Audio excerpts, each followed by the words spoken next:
Dígale al que tiene a su lado: estoy en victoria y en proceso de transformación. Amén.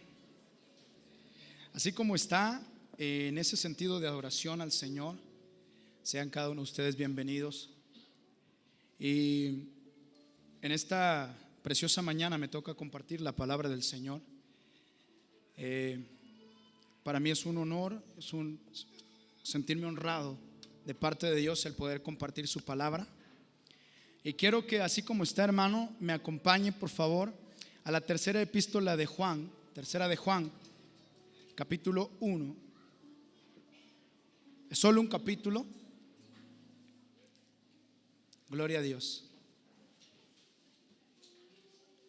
Cuando tenga tercera de Juan, me acompaña en el capítulo 1. Vamos a leer el verso 2. Amén, ¿ya lo tiene? La palabra del Señor declara de la siguiente manera en la epístola tercera de Juan, capítulo 1, versículo 2. Dice la palabra del Señor: amado, yo deseo que tú seas prosperado en todas las cosas y que tengas salud, así como prospera tu alma. Una vez más, amado, yo deseo que tú seas prosperado en todas las cosas, que tengas salud, así como prospera tu alma. Amado Dios, bendecimos tu palabra en esta maravillosa mañana y rogamos que tu palabra traiga transformación, que tu palabra traiga convicción en el nombre de Jesús, que tu palabra se glorifique y que tu nombre sea exaltado en el nombre de Cristo Jesús. A ti sea toda la gloria y toda la honra, Padre precioso. Te bendecimos y te pedimos que tu presencia y tu misericordia sean extendidas en esta mañana. Llevamos todo pensamiento cautivo a la obediencia a Cristo en el nombre de Cristo Jesús. Y te rogamos, Padre precioso, que la unción de tu Espíritu Santo también descienda sobre cada vida y trayendo transformación, una transformación práctica, vida, en el nombre de Jesús. Gracias te damos. A ti sea toda la gloria y toda la honra en el nombre de Jesús. Amén. ¿Puede tomar su asiento?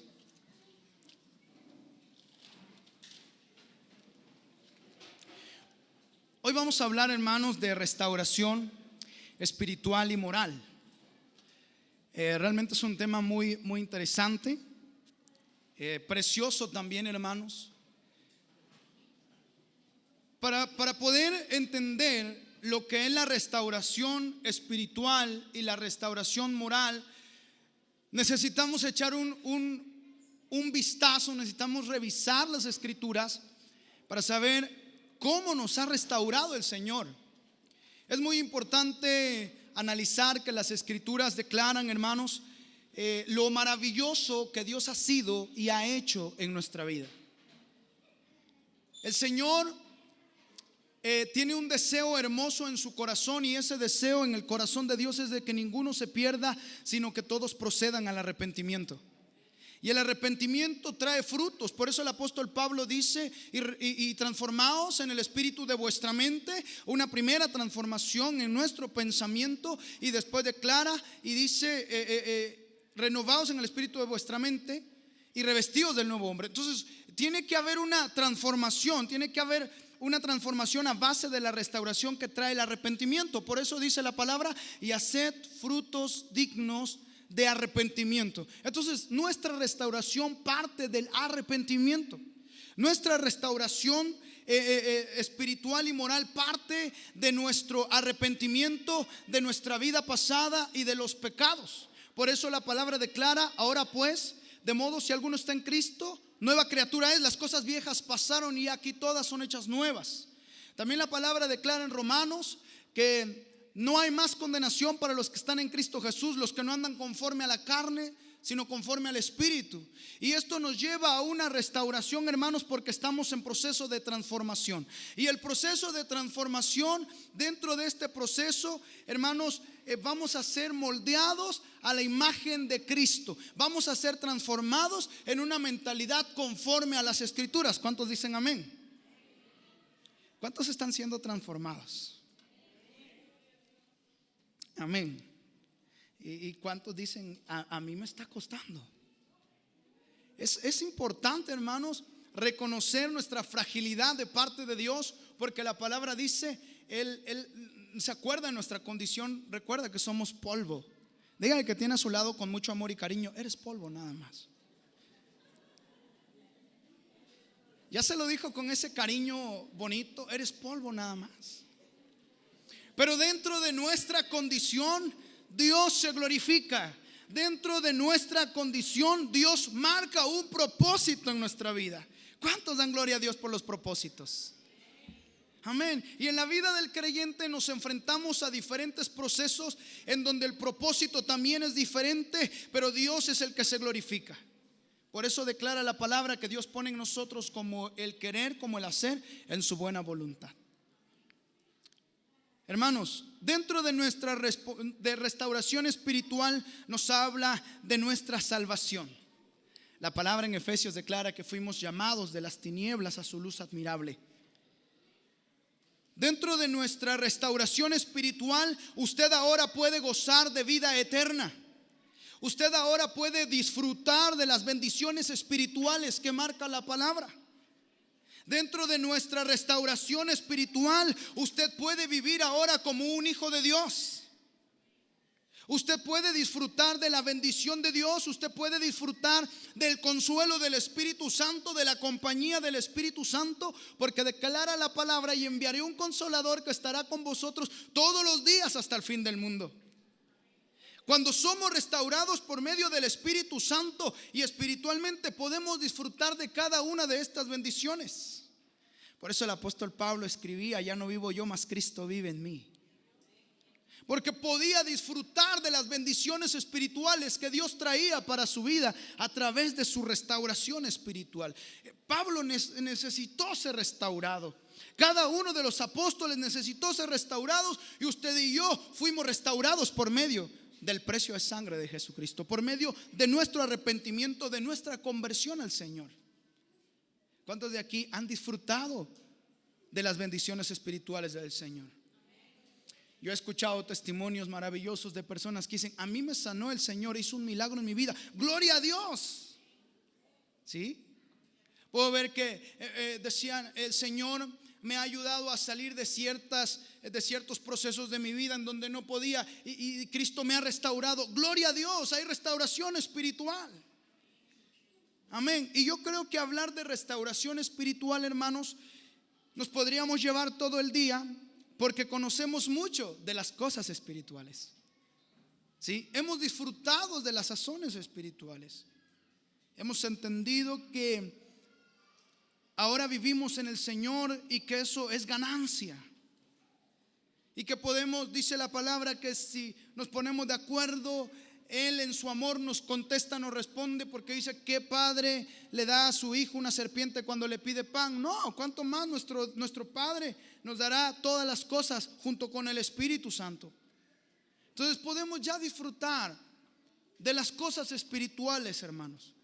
Podemos disfrutar, hermanos, de lo que Dios ha preparado desde antes de la fundación del mundo, porque desde ahí inicia nuestra historia. ¿Desde dónde? Dice: y que preparó de antemano. Usted trae una historia escrita por Dios, y ahí empieza nuestra historia. Pero el pecado viene y nos separa del propósito divino de Dios para nuestra vida. El pecado viene y crea ese abismo entre Dios y el hombre, y necesitamos arrepentirnos. Pero nuestra historia ya estaba marcada. Y nuestro propósito, y dice, y le dijo a Abraham: y en ti serán benditas todas las naciones de la tierra. Su propósito de vida es servir. Amén. Nuestro propósito es servir, es ser de bendición. Dígale que tiene a su lado: tienes que ser de bendición. ¿Y cómo nos damos cuenta que somos de bendición? ¿Cómo nos damos cuenta que estamos siendo restaurados en su totalidad espiritualmente y que somos de bendición? Cuando la vecina ya no habla mal de mí porque de repente grito.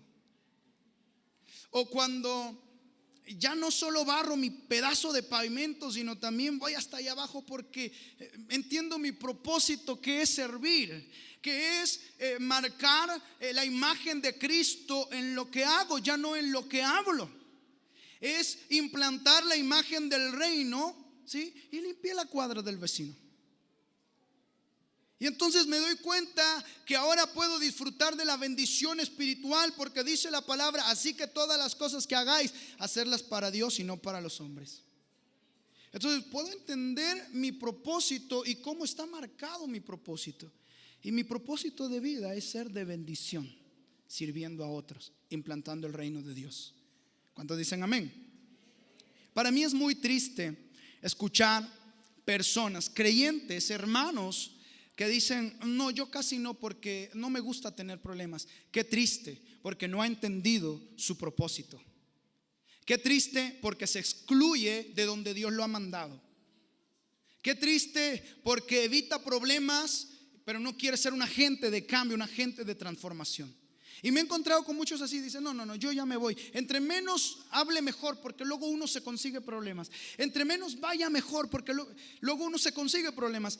Es triste, muy triste, porque no ha entendido su propósito. No sabe relacionarse, no sabe hacerlo, no tiene amigos. ¿Dónde está su restauración? Lo que Dios ha hecho, lo que Dios ha empezado a transformar, el carácter, la compasión, la misericordia. Amén. Diga: saliendo de aquí tengo que hacer un nuevo amigo. Cuando estábamos en Huautla Jiménez, el método evangelístico que nosotros ocupábamos era el de relacional. ¿Y cuál es ese? ¿Sí? Hacer amigos. Primero llegábamos a un lugar y le decíamos: ¿cómo estás? ¿De dónde son? Somos de Oaxaca. Y empezamos a platicar. ¿Y qué era lo que nos poníamos a platicar? De la comida, de las tlayudas, de todo lo rico de Oaxaca, de lo que Dios nos ha bendecido. Y después ellos nos contaban su cultura y no hablábamos nada del Señor, nada de cosas espirituales. Y ya hasta después ellos mismos se iban enterando, porque obviamente orábamos por los alimentos en el lugar. A veces era un comedor. Y decía: ¿usted a qué se dedica? Yo soy pastor. Ah, qué bueno. Y después ellos mismos preguntaban: oiga, ¿y esto qué tal? ¿Y esto qué el otro? ¿Y esta iglesia qué? Y sí me explico. Y entonces eso abría la oportunidad. Y después ya nos decíamos compadres. Cuando allá en Huautla alguien le diga compadre, es porque es su amigo, ¿sí? O le dice el mazateco: Fremi yo, ese es usted mi amigo. Entonces usted y yo tenemos que mostrar el reino de Cristo a base de nuestro ejemplo de vida. Cómo Dios nos ha restaurado espiritualmente para poder amar y relacionarnos. ¿Cuántos dan gloria a Dios? Amén. Alguien por ahí dice: yo no tengo tiempo. Sí hay tiempo. Sí hay tiempo, hermanos. Hermanos, vamos a hablar de la restauración moral. Esto es algo muy importante, porque en la restauración moral, hermanos, es el reflejo de nuestra restauración espiritual. Es el reflejo de lo que Dios hace en nuestra vida. Y por eso el apóstol Juan escribía: deseo que seas prosperado, que tengas salud, así como prospera tu alma. Lo deseaba en su corazón, porque mostraba una restauración moral. Y la restauración moral, ¿de qué nos habla? De justicia. Voy a hablar un poquito de la teología de la prosperidad. No se espante. ¿Está listo? ¿Está listo? ¿Sí? Vamos a hablar de la teología de la prosperidad. Y es algo muy importante, porque esto va a reflejar nuestra vida espiritual. Tal vez usted ha escuchado de la teología de la prosperidad de otra manera, pero vamos a ver lo que habla Juan, porque dice: y deseo que seas prosperado. No sirve de mucho los bienes en la cartera cuando hay pobreza de generosidad. No sirve de mucho.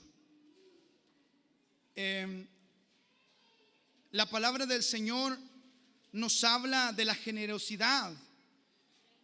Nos habla vemos cómo aquella mujer viuda viene y dice que puso todo lo que tenía. El Señor confronta y dice: ¿quién dio más? Entonces hablaba de generosidad. Diga conmigo: siempre hay algo que dar, siempre hay algo que compartir. Es ahí donde viene la transformación de nuestra mente.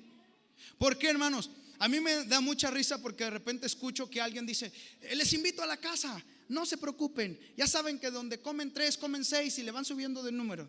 Y me da risa eso porque después dicen: le echamos más agua a los frijoles. ¿A quién le gusta comer agua y tomar agua? ¿Por qué no, como hijos de Dios en una transformación, siendo bendecidos por Dios, decimos: le echamos más frijoles al agua? ¿Cuántos dicen amén? Pero nuestra mentalidad viene del mundo, y el mundo dice esas cosas: le echamos más agua a los frijoles. Usted no va a ir a comer agua. Usted con una mente transformada dice: hermano, vamos, le echo más frijoles al agua. Haga eso, verá que va a empezar a cambiar más progresivamente su mentalidad. Entre muchas frases que viene en el mundo y la mentalidad de afuera del mundo, fuera del pensamiento bíblico que Dios marca en nuestra vida. Incluso muchos dicen: no, porque vas a llevar algo. Si somos pobres, no tenemos, y todavía están pidiendo. Entonces siempre hay algo que dar, y ese pensamiento se transfiere generacionalmente, ¿sí? En una ocasión yo escuchaba una anécdota, usted tal vez ya la ha escuchado. Una niña le pregunta a su mamá: mamá, ¿por qué le cortas la cabeza y la cola al pescado? Y la mamá se queda: no sé, hija, así me enseñó tu abuela, pregúntale. Y ahí va la niña, porque los niños no se quedan sin su respuesta. Y ahí va la niña y le pregunta: abuela, ¿por qué le cortan la cabeza y la cola al pescado cuando lo cocinan? La abuela, sorprendida, dice: hija, pues no sé, ¿verdad? A mí me lo enseñó tu bisabuela. Gracias a Dios vivía la bisabuela, si no, no hubiera habido respuesta. Va y encuentra a la bisabuela y le dice: bisabuela, ¿por qué mi abuela y mi mamá le cortan la cabeza y la cola al pescado cuando lo cocinan? La bisabuela le dice: hija, cuando nosotros en tiempo atrás éramos muy pobres, teníamos un sartén pequeño, y en el sartén no cabía todo el pescado, así que había que cortarle la cabeza y la cola para poderlo cocinar. Hoy en día a esa mamá le caben hasta 5 pescados y le sigue cortando la cabeza y la cola. Muchas veces nosotros repetimos cosas y no sabemos por qué las repetimos. Y cuando llegamos a la palabra, cuando llegamos a la transformación de nuestra mente, hablando de la justicia de Dios, de esta restauración moral, a veces chocamos y decimos: no, porque es que a mí así me enseñaron. ¿Sí? A mí me enseñaron a comerme mi pan cuando ya se iban todos. A mí me enseñaron a no pedir más hasta que alguien se fuera. A mí me enseñaron a comerme mis sabritas antes de llegar a la casa para no darle a mis hermanos. ¿Sí? Y traemos una serie de instrucciones en donde misma mamá dice: acábatelo. Si tú dices algo, no te vuelvo a comprar nada. ¿Sí? Eso no pasa aquí, eso pasa en Huautla, pero les estoy dando ejemplos. Entonces, hermanos, tenemos que mostrar un corazón generoso a base de nuestra restauración moral, a base de la justicia de Dios.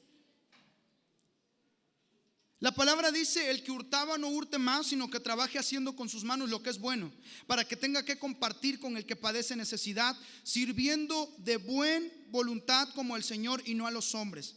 Ya sea que coman o beban, hagan cualquier otra cosa, háganlo todo para la gloria de Dios. Vemos la generosidad del rico, pero en Timoteo vemos como en el capítulo 6 del 17 al 18 dice: a los ricos manda que no sean altivos, que hagan bien, que sean ricos en buenas obras, dadivosos, generosos. Cuando viene el joven rico, a mí me impresiona cómo dice la palabra: y el Señor y Jesús lo amó, porque le dijo: he guardado toda la ley, he cumplido. ¿Qué es lo que me hace falta? Y el Señor solamente le dijo: te hace falta un corazón generoso.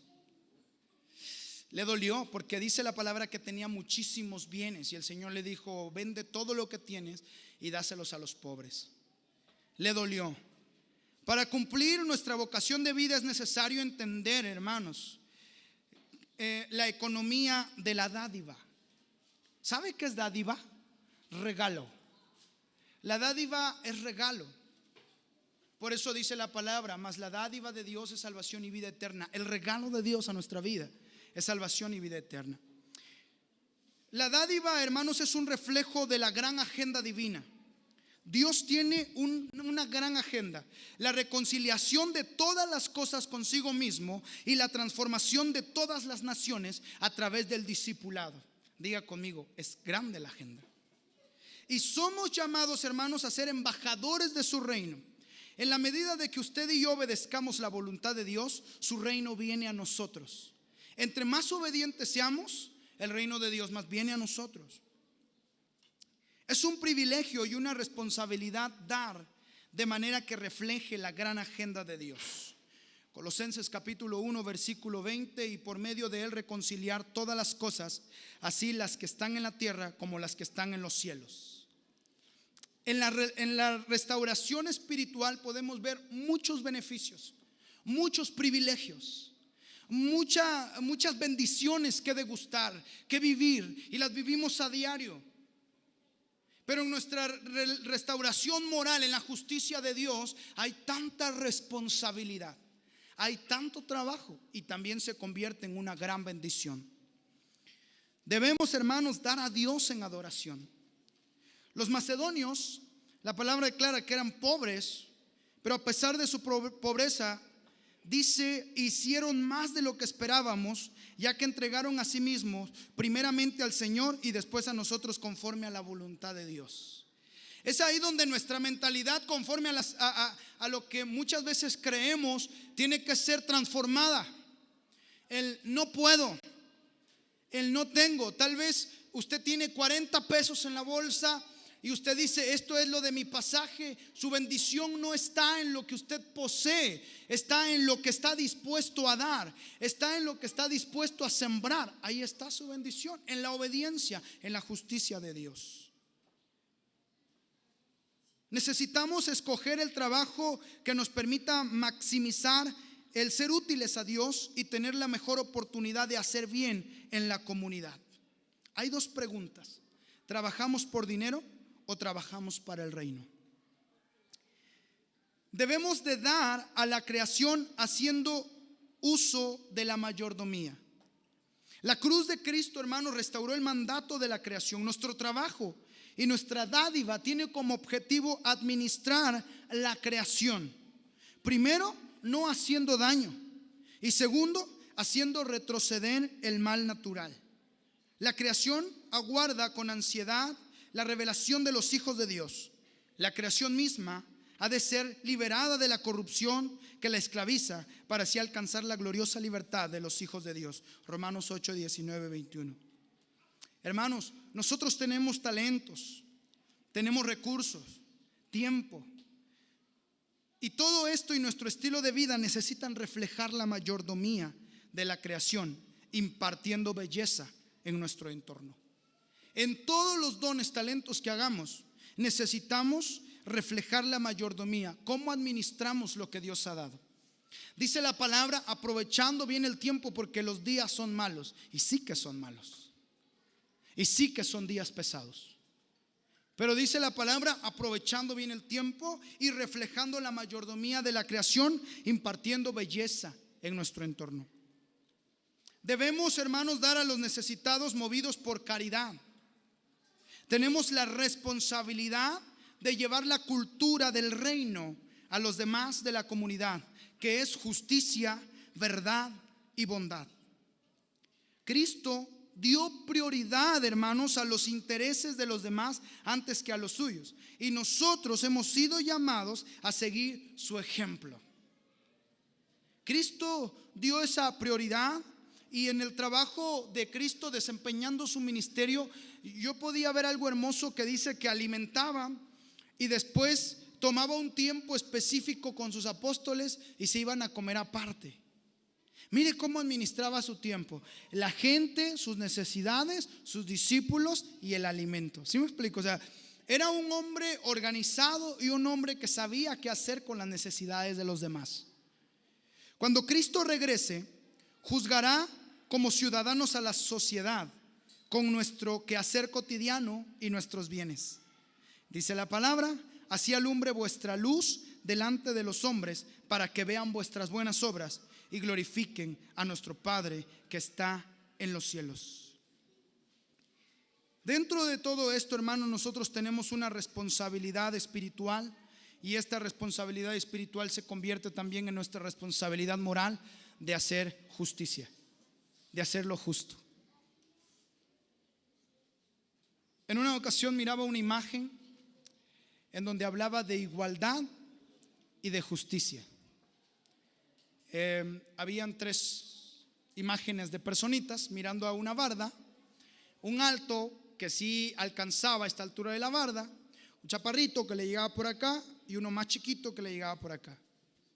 La igualdad le dio un cajón a cada quien. Así que el alto subió más, el mediano otro poquito ya veía, y el chaparrito todavía no veía. Eso es igualdad. La justicia es que el chaparrito debería de tener 2 cajoncitos. Eso es justo. Y a veces confundimos la igualdad con la justicia, ¿sí? Y a veces confundimos eso, y por eso hay mucha lucha a veces. Y Eclesiastés en algún momento peleaba con ello. Decía: ¿por qué son más prosperados allá? ¿Y por qué acá? ¿Sí me explico? ¿Sí? En primer lugar, hermanos, Dios conoce nuestro corazón, y el salmista conocía esto. Por eso decía: no me des más para que no me olvide de ti. Él conociendo su corazón. Ni me des poco para que no reniegue tu nombre. También conociendo su corazón, ¿sí? Dame lo necesario. Pero aún en lo necesario, hermanos, tenemos que ser de bendición, haciendo lo justo. Condensemos los mandamientos de Dios al mínimo irreducible. Demostremos amor y servicio a Dios, amando y sirviendo a los hombres. Tenemos que ser de bendición, hermanos. ¿Por qué? Porque, hermanos, los pobres siempre estarán entre vosotros. Y lo dice la palabra. O sea, los pobres siempre los vamos a tener con nosotros, ¿sí? Y es responsabilidad de la restauración moral que lleva justicia de la iglesia, de ver por ellos. En una clase que teníamos de los martes, el pastor explicaba en un comentario que hacía la cuestión de las viudas conforme a la palabra que menciona en Timoteo: mayor de tal edad, si tiene hijos y nietos, que aprendan a ser piadosos primero con los de su casa. Aquel que no provee para su familia y menos para los suyos ha negado la fe y es peor que un incrédulo. Y también hay un orden, hermanos, para este tema de que los pobres siempre estarán con nosotros. Necesitamos, hermanos, entender la palabra de Dios cuando dice: misericordia quiero y no sacrificio. Dice: quiero misericordia y no sacrificio. Quiero corazones bondadosos. Quiero corazones restaurados moralmente, que sepan hacer justicia, que conozcan la justicia de Dios y la practiquen. Misericordia quiero y no sacrificio. El samaritano es el prójimo, y le dice el Señor: ve y haz tú lo mismo. Cuando viene aquel samaritano y ve al hombre, y en la figura de la parábola podemos ver cómo pasan un religioso y nadie hace por él, más bien un samaritano. Y esto en algún momento a los judíos les dolió, les incomodó, porque diciendo: un samaritano haciendo mejor las cosas que nosotros, ¿sí? Y todavía lo lleva, lo cura, lo sana, le ayuda en sus heridas. Y dice al del mesón: si te debe algo más, ponlo ¿a qué? A mi cuenta, ¿sí? Si te debo algo más, dice, ponlo a mi cuenta. La generosidad de aquel samaritano, y el Señor le dice: ve y haz tú lo mismo. Ve y haz tú lo mismo. Amén. Dele la torta en el amor de Cristo. Dele el suéter en el amor de Cristo. Dele los zapatos en el amor de Cristo. Déselo en el amor de Cristo. Eso es justicia. Eso es un corazón bondadoso. Amén. En una ocasión había un hombre diciéndole, le evangelizaba y le predicaba y le decía: es que tengo hambre. Cristo es el pan de vida. Sí, pero también tengo sed. Jesucristo es la fuente de vida y aquel que viene a Él nunca tendrá sed jamás. Apasionado por las Escrituras, religioso, encapsulado. Y aquel hombre agarra y se empieza a comer el folleto. Y el hombre se queda sorprendido y le dice: tengo hambre. Entonces entendió que no solo era hablarle de Cristo, sino era mostrar la misericordia y la justicia. Y a veces, hermanos, no es necesario. Con el simple acto de amor usted está implantando el reino. Con lo que usted está haciendo justicia. Amén. Ya después alguien se acercará y le va a decir: oye, ¿quién eres tú? Porque yo veo que haces esto. Y no, pues yo soy cristiano. Entonces tendrá la oportunidad de decir quién es. Hay algunas culturas que cuando usted llega y dice: somos cristianos y traemos brigada médica. Ah, no, pero es que aquí no aceptamos a los cristianos. ¿Sí? Pero cuando decimos: somos un grupo de ayuda, ¿sí? Y queremos servir a su comunidad, la gente lo recibe y todo, ya después se dan cuenta quiénes somos y quedan muy agradecidos. Iniciamos un proyecto en Huautla de Jiménez que se llama Familia, Amor, Valor y Esperanza, y empezamos a dar conferencias en 26 escuelas en ese año que Dios nos permitió trabajar en el proyecto. Y estando trabajando allá, hay una comunidad que se llama San Lucas Oquiapan. Es una zona grande en la punta de un cerro. Todo es terracería. El frío es más porque es más alto. Y me dice, recorrimos con un supervisor de zona que nos dio 16 escuelas en ese lugar. Íbamos recorriendo cada escuela dando las primeras conferencias. Y llego a un lugar que se llama Peña Colorada, Oquiapan. Es el último pueblo. Y ya teniendo el desayuno con los maestros, entonces me dice: ¿ya fueron a San Lucas? Le digo: ya. ¿Y lo recibieron bien? Le digo: sí, quieren que regresemos. Estaban sorprendidos, hermanos, porque en ese lugar no les gusta nada que vaya en contra de lo que ellos creen o hacen o practican en su machismo y matriarcado. Incluso hasta los mismos maestros han salido, los corren si algo no les gusta. Y los primeros que están ahí son varones toscos, grandes, que usted ya sabe para qué están ahí. Que si usted dice algo que no les agrada, entonces ellos levantan a todos. Pero ellos fueron los primeros que llegaron a abrazarnos y nos dieron las gracias por estar allí. ¿En qué momento les hablamos de Dios? No, solo les hablamos de los principios espirituales adaptados a su cultura. Eso fue todo lo que hicimos. Hablarles de que Dios tiene un plan maravilloso para sus vidas, sin necesidad, hermanos, de que ellos se sintieran atacados. Y estaban sorprendidos los maestros. Hermanos, así es como tenemos que actuar para poder llegar a lugares en donde muchos no han podido llegar, mostrando la justicia de Dios, dando la acción por amor. ¿Sí? Muchos se convertían a Cristo, pero no llegaban a una transformación total. ¿Por qué? Porque le decíamos: si usted quiere, vamos a orar por usted, pero primero tiene que aceptar a Cristo y toda la familia tiene que aceptar a Cristo. No, pues entonces no. Gracias. Pero cuando usted le dice: oramos porque estamos para servirle, lo hacemos, y va y ve la gloria de Dios en la vida de usted y cómo usted por amor está sirviendo, no hay necesidad, solo llega.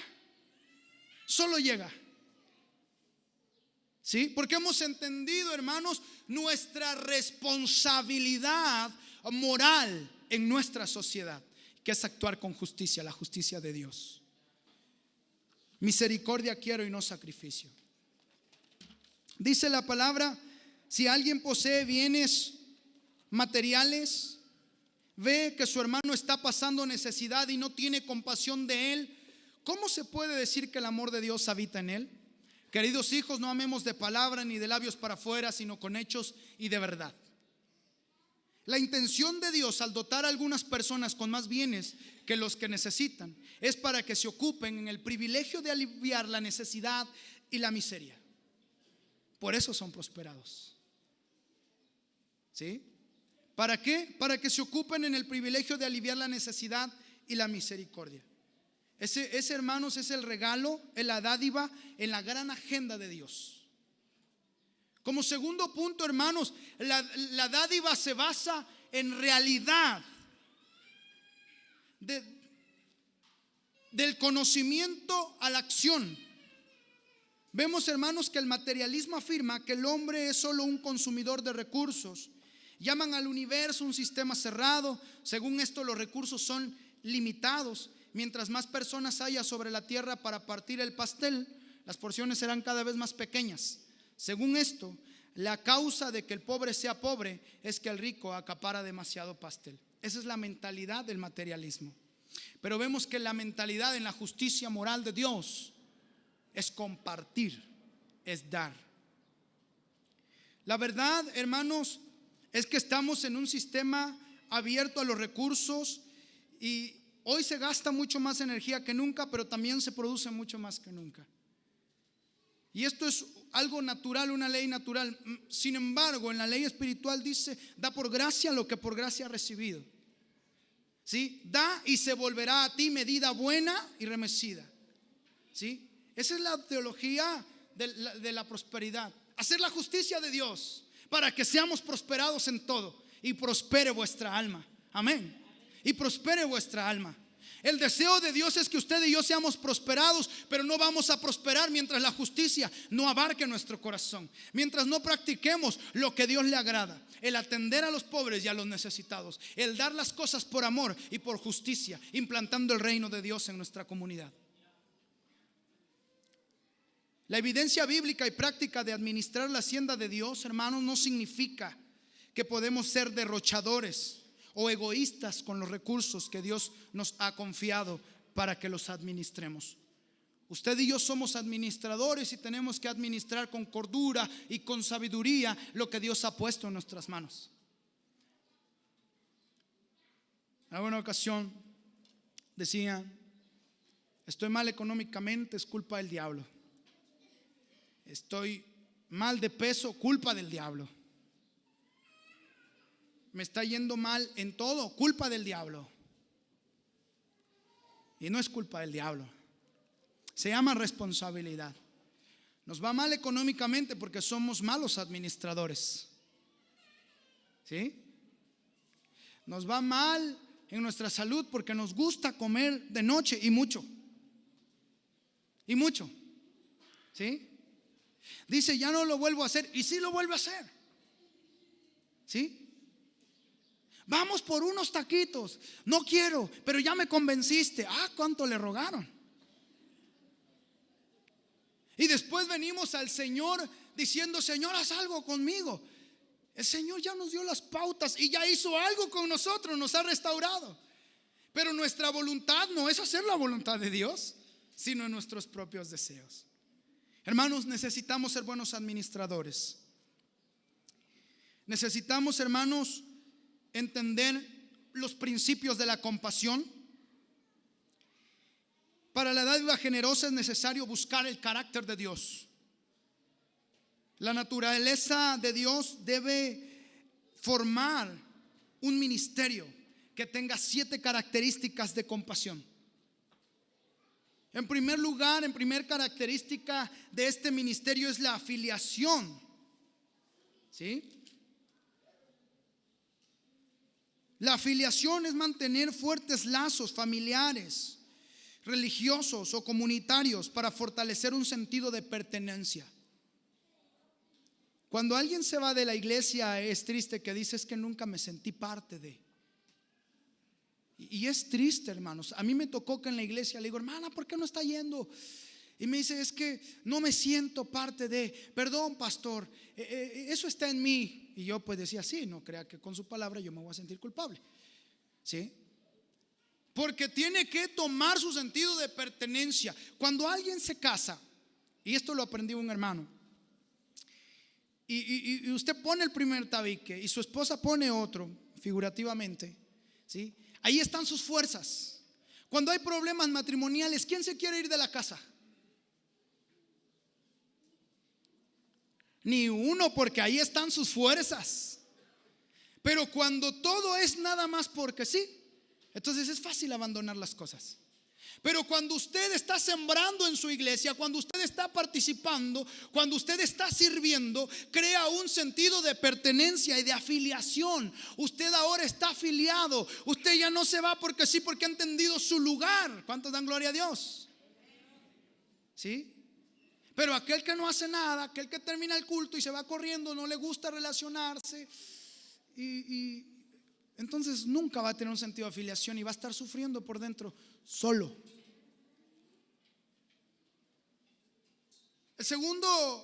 Segunda característica es la vinculación. Desarrollar una estrecha relación personal entre el agente voluntario y el receptor para poder convencer y animar a este a luchar por su independencia. Usted tiene que ser un agente de cambio transmitiendo lo que Dios le ha dado. Necesita también, hermano, aparte de la afiliación y la vinculación, la categorización es asignar a los individuos distintas categorías de necesidad. Por ejemplo, necesidad de ayuda continua, ayuda temporal, ayuda para búsqueda de un trabajo. Dentro de esta dádiva de las características se necesita quien ayude, hermanos, a ver, mira, a tal persona necesitamos ayudarla continuamente. Una viuda ya mayor de 60 años, sin hijos, sola, fiel en la iglesia, ¿sí? Ella es una en la lista de la compasión de ayuda continua, ¿sí? Y tal vez alguien dice, hermanos, me quedé sin trabajo, te ayudamos a buscar uno. Le encontramos un trabajo, pero antes de encontrarle el trabajo necesitamos hacer vinculación, afiliación para que él alcance su independencia y al rato no diga, quiero que me consiga otro. No, ya vio que sí es posible y que puede ser independiente y que Dios lo quiere bendecir y que Dios lo quiere prosperar para que él pueda ser de bendición a otros. Necesitamos, hermanos, también ayuda para la designación de alguien como no apto para recibir ayuda debido a su negativa a trabajar. Hay que buscar a hermanos tener el discernimiento para descubrir a quién es fraudulento, porque eso ha pasado mucho, que de repente llegan y dicen, es que tengo hijo, una niña enferma, está en el hospital y necesito tanto, ¿sí? El pastor nos contaba que en una ocasión manda a un joven del instituto bíblico y le dice, mira, yo no puedo ir, ve con él, y si ves a la niña en el hospital le das el dinero, si no ves a nadie no le des nada y te regresas. Dice que pasaron 2 horas y de repente llega el muchacho y dice, ¿qué pasó? No, pues es que no había niña. Y le diste el dinero, ¿verdad? Sí, dice el estudiante del instituto bíblico, ¿no? Y después se lo encontró boleándose sus zapatos y le dijo, te estás boleando tus zapatos con mi dinero, sin vergüenza. Necesitamos identificar a los fraudulentos porque, hermanos, aparte de la gente que sí necesita, aparte hay gente, como dice, aquellos que se metían en las casas de las viudas y saqueaban, iban a comer y andaban de casa en casa, ¿sí? Necesitamos ayudarles a que encuentren su dignidad. A este tipo de personas decimos, ¿qué hacemos con ellos? ¿Los sacamos? No, ayúdele a encontrar su dignidad. Mire, hay gente que compra su ropa en la ropa americana o en bazares a que andar pidiendo regalado. Eso es dignidad. Eso es dignidad. Y tenemos que enseñarles a encontrar su dignidad, porque Dios ha hecho seres con dignidad, nos ha formado con dignidad y pertenencia en el reino, y nosotros necesitamos enseñar eso. Necesitamos discernimiento, disposición para separar, ¿sí?, la beneficencia de los fraudulentos. Dice la palabra, el que no trabaje, ¿qué dice? Que no coma. A mí me gustó mucho esta frase porque cuando recibíamos equipos grandes para trabajar en la Sierra Mazateca, llegaban varios y ese era uno de nuestros principios en el trabajo, en el equipo. El que no trabaje, que no coma. Y mire, todos hacían lo que tenían que hacer. Lo abrazamos como un principio para trabajar en equipo y funcionó. Procurar la meta, eso debe de ser algo que apasione nuestro corazón. Hermanos, es importante hacer énfasis en la capacidad de trabajar para mejorar la condición personal. El trabajo, hermanos, es una bendición, no es una maldición. El trabajo se tiene que ver como una bendición, no como una maldición, porque fue lo primero que le dio a Adán. ¿Qué le dio? Un trabajo. ¿Sí? Claro que el pecado, hablando otra vez del pecado, viene fractura y dice: por tu causa, ¿sí? Ahora vas a trabajar con el sudor de tu frente y vas a buscar el fruto. Ya no vas a poder llegar y arrancarlo así como estabas en el jardín, que todo lo tenías a la mano. Ahora lo vas a buscar, vas a trabajar, vas a sudar. Entonces este principio es maravilloso, porque el creyente tiene que ver el trabajo como una bendición. Y dentro del trabajo tiene que ser un agente de cambio, ¿sí? Por su transformación moral y espiritual. ¿Cómo se manifiesta un agente de cambio? Fíjese qué difícil. Yo también fui confrontado por eso y estoy en proceso de cambio. ¿Cuántos de aquí batallan con la puntualidad? Levante la mano. Yo creí que no le iban a levantar. Sí, pero cuando ven a alguien puntual, esa persona es de bendición. Cuando ven a alguien que sabe mediar las cosas entre un problema, es de bendición. Mas no alguien que busca problemas. Ese que busca problemas, como pues que ya no lo quieren mucho. Pero cuando sabe mediar un problema, es de bendición. Cuando sabe hacer las cosas, es de bendición. Y no ocupa el por qué yo, que lo haga él. Porque sabe que su propósito es servir a los demás. Reconocer la relación de la persona con Dios, pues tiene necesidades espirituales y físicas. Eso es lo que necesita en características la compasión, un ministerio de compasión. Hermanos, con esto voy a terminar. Como pueblo de Dios debemos ser compasivos. El dador de la compasión es el corazón de Dios. Él manifestó su compasión en la encarnación de Cristo, el siervo sufriente. Se puso al lado de la gente en su necesidad. Un mundo sin Cristo es un mundo sin compasión. Somos llamados a sufrir con los que padecen necesidad. La Biblia está repleta de amonestaciones para presentar la extravagante compasión de Dios. Dice: enséñales a ser piadosos, enséñales a compartir, diles que tienen que dar, mándales a los ricos. No dice pregúntales, dice mándales a que compartan, a que den. ¿Sí? Esa es la teología de la prosperidad, la correcta. Hacer la justicia de Dios. Por eso decía: deseo que seas prosperado. Isaías 58 del 6 al 7 declara: el ayuno que he escogido no es más bien romper las cadenas de injusticia y desatar las correas del yugo, poner en libertad a los oprimidos y romper toda atadura. ¿No es acaso ayuno compartir tu pan con el hambriento y dar refugio a los pobres sin techo? ¿Vestir al desnudo y no dejar al lado a tus semejantes? ¿Qué buscará el Señor a su regreso? Vengan ustedes a quienes a mi Padre ha bendecido. Reciban su herencia y el reino preparado para ustedes desde la creación del mundo. Porque tuve hambre y ustedes me dieron de comer. Tuve sed y me dieron de beber. Fui forastero y me dieron alojamiento. Necesité ropa y me vistieron. Estuve enfermo y me atendieron. Estuve en la cárcel y me visitaron. La vida funciona mejor cuando nos apoyamos en nuestro diseño. Eso es impresionante, hermanos, porque ese es el ayuno que más le agrada al Señor. Claro, no tenemos que dejar de ayunar, ¿sí? No tenemos que dejar de ayunar en lo que hemos aprendido. Pero este es uno de los más grandes ayunos que le agradan al Señor.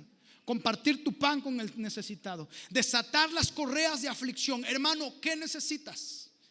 Hermano, he visto tu labor. ¿Qué necesitas? ¿Sí? Eso es el ayuno que le agrada al Señor. La vida funciona mejor cuando nos apoyamos en nuestro diseño que cuando tratamos de ignorarlo. Cuando damos, somos bendecidos, y los demás de la comunidad también. Pablo nos recuerda esto al despedirse de sus amigos de Éfeso: con mi ejemplo les he mostrado que es preciso trabajar duro para ayudar a los necesitados.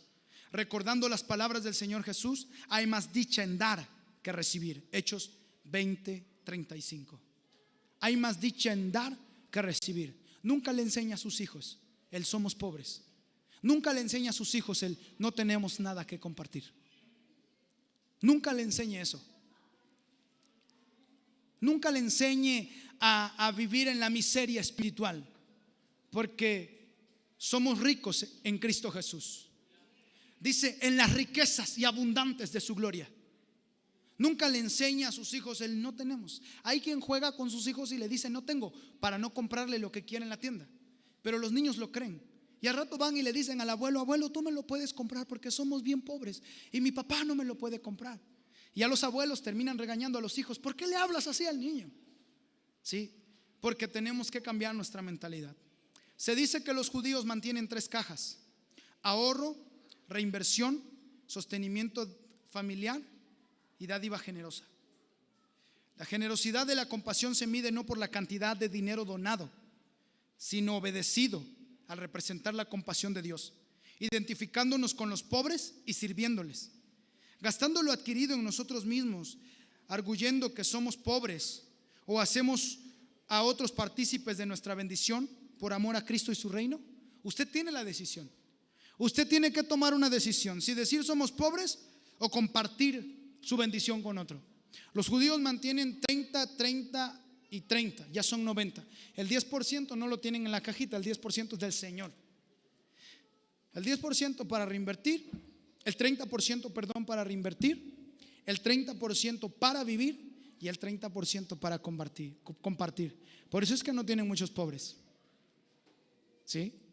Lo ayudan a levantarse y el otro que fue ayudado ahora tiene su separación 30, 30, 30, porque también aprende a compartir.